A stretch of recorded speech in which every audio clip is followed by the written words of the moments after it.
Testing 1, 2, 3.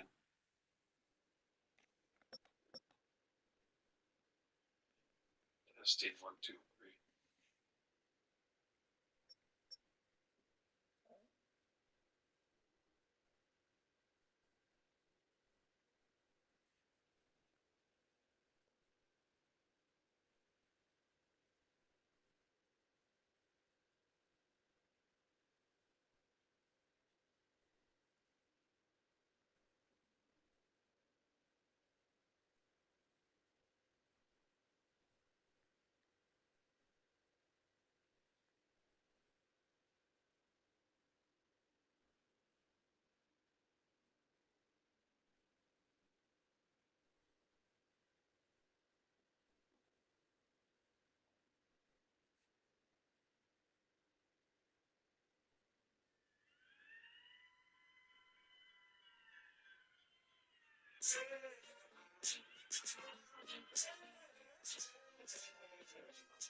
Welcome to another edition of OMFL Tim's Take.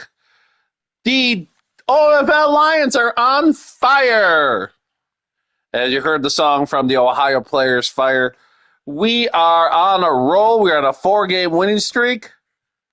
It's what once was a 3-5 record.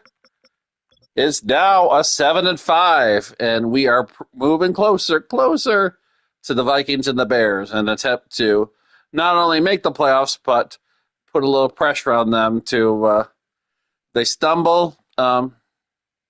Division could be in our sights. We need a lot of help, but we are on a roll, and let's see how we got here. We had last left. We had just beaten the Chicago Bears, and we had some winnable games down the stretch. We were 4-5. We had 3 games, 2 against the Packers and 1 against the Texans. All end up with Lions wins. Some were more difficult than others. Some were high-flying, high-scoring games. A little bit of everything. So let's break down and see what happened. We first went to Green Bay, and this game was absolutely insane playing the Packers. It was actually this game could have gone either way, but there was no defense whatsoever in this. 469 yards of offense compared to 430, 142 rushing to 122, 327 to 308, 25 first downs to 18, and 3 turnovers compared to 2, and time possession 22 minutes to 13:53. This game looked like a defensive game right away. It was a 10-10 with just a few minutes left to go before half, and then boom, the dynamite explodes, and there are 4 touchdowns that occurred in 75 seconds right before halftime. 2 for me, 2 for Green Bay, and boom, we were a crazy first half ended, and it looked like this was going to be a high score in the second half. We hammered down on defense, controlled the game. Remember when we couldn't run the ball? 142 yards says different. Manning had a great game, 308 yards, 4 touchdowns, 2 interceptions, 13 for 24. Fargas, 17 for 28 for 334, 3 touchdowns and 3 interceptions. George Watkins has arrived, 17 carries for 89, 1 touchdown. Watkins is good for a touchdown or two every single game. He was actually on a practice squad for Massimo when I picked him up. I liked his attributes, and I gave him a chance, and he's on fire. Gibbs, 12 for 56 with one touchdown. J-Mo, 5 catches for 189, no touchdowns this game. Kaufman, 3 for 102. Some outstanding plays. We'll had a good plays in this game. 9 tackles from McKinney. Bosa had a sack. Ness had a sack. 1 interception by McKinney, 1 by Alexander, 1 by Kirby, 1 by Ross, 1 by Bixby. So back and forth game we went, but we were victorious 38-33. We had a drive at the very end where we just controlled got into, I think, at least 2 4th and 1s, and we were able to convert them into first down. So that is huge when you're able to do that. We next played Roger and the Houston Texans. We knew immediately his offense is something to be feared, and it definitely lived up to the hype. 545 yards of offense for the Lions to 424. Nobody wanted to play defense this game. 112 yards of rushing to 51. 433 passing yards to 373. 21 first downs for both teams. No turnovers by the Lions and 2 by the Texans. 1848 to 1712. I mean, our two offenses put on a show. And definitely, I hope the fans left. It was Thanksgiving Day game too. I hope they left being very entertained. Remember when Fargas was thought to be replaced by J.J. McCarthy? 17 for 25, 433, 5 touchdowns, 5 in the game. And Joe Burrow stepping in. Nobody wanted Joe Burrow. He left in the free agency bid for a long time. 21 for 31, 395, 3 touchdowns, 2 interceptions. What were you guys thinking, leaving a player like Burrow on the free agent pile? But he's definitely doing some good things for Roger. Be interesting to see if C.J. Stroud, when he comes back, is able to have the same magic as Roger plays like that. He's going to win a lot of games. Rushing, Gibbs, 9 carries for 68. Here's that man again, George Watkins, 11 for 48 with 2 touchdowns. Austin, 9 for 42 and 2 touchdowns. But the story of this game, J-Mo and DeMarco, Jamison Williams and Brandon DeMarco put on a show. And they were able to get 206 catches for 238 and 2 touchdowns by J-Mo, 8 catches for 234 and 2 touchdowns for DeMarco. J-Mo caught a tip. It was a streak down the field, and the ball went up there, tip drill, and J-Mo got it. Surprised me even, and scored a touchdown. But both these players were outstanding games, and DeMarco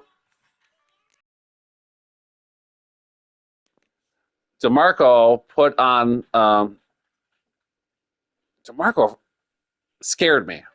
He's the one receiver that I've ever faced that I had to change my whole defensive strategy in order to prevent him from going more. And I'm not going to be disappointed when he's gone. This guy is going to be one of the best receivers ever in all my map. Also, I tip my hat to Roger.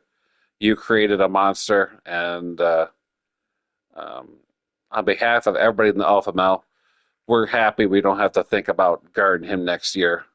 So Laporte had 4 catches for 75 and 2 touchdowns.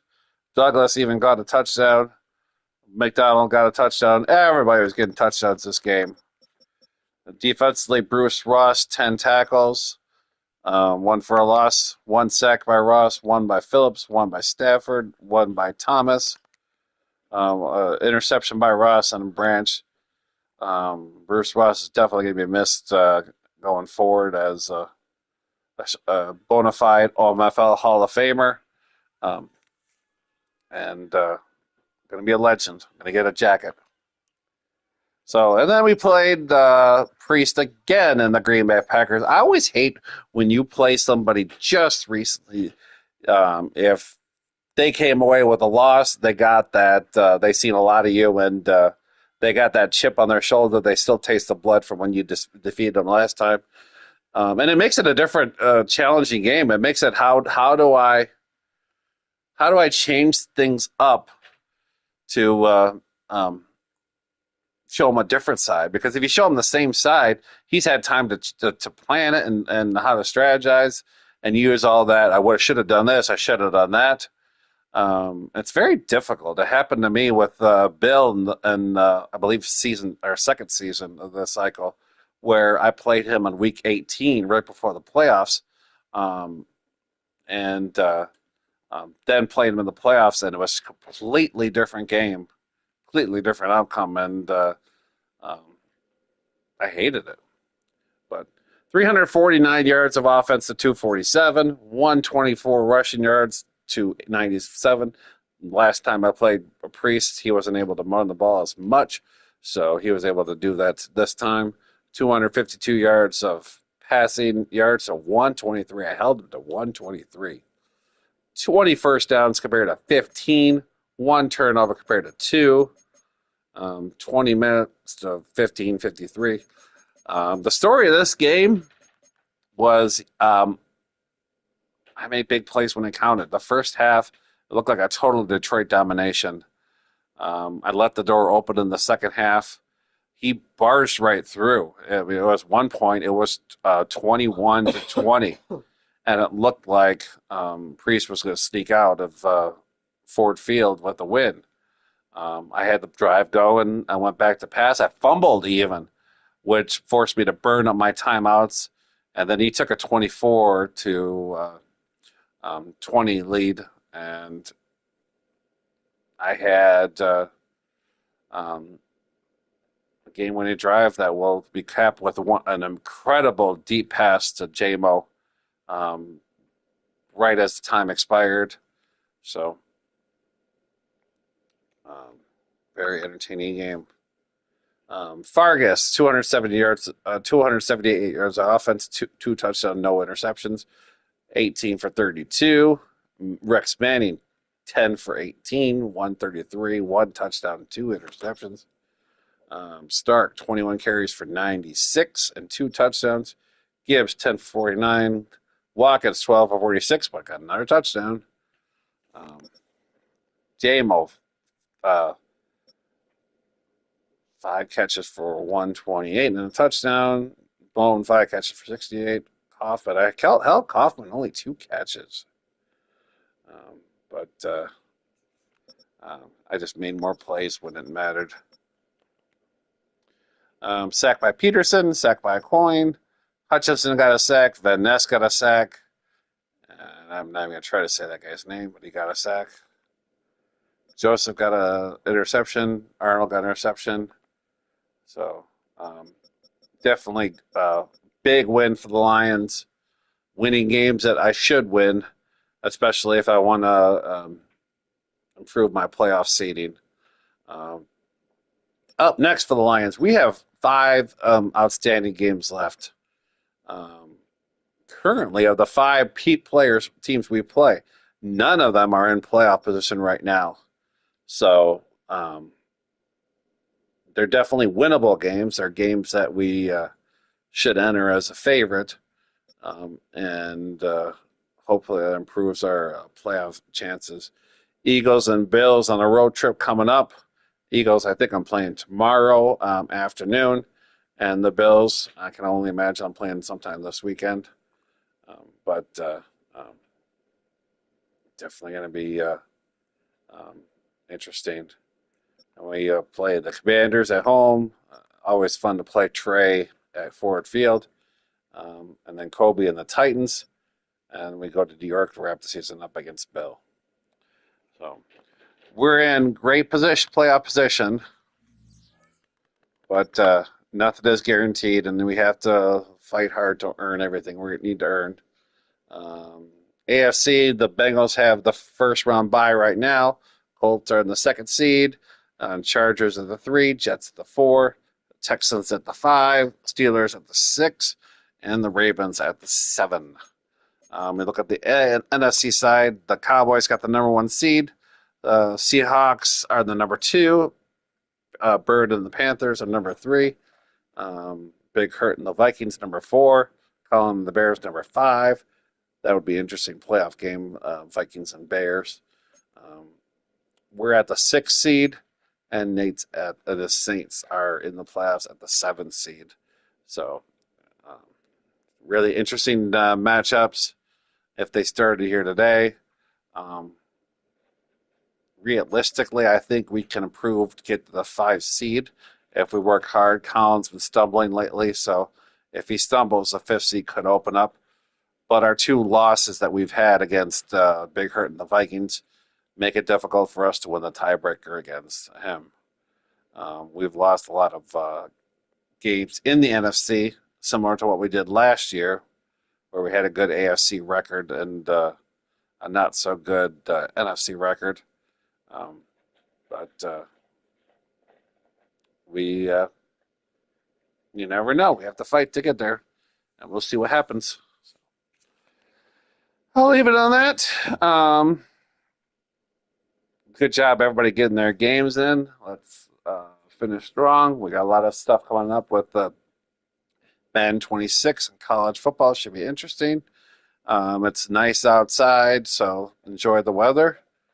And before you know it, we'll be ready to start Madden 26, college football 26, and the new football season will be just around the corner. So everybody have a good evening. Um, until next time.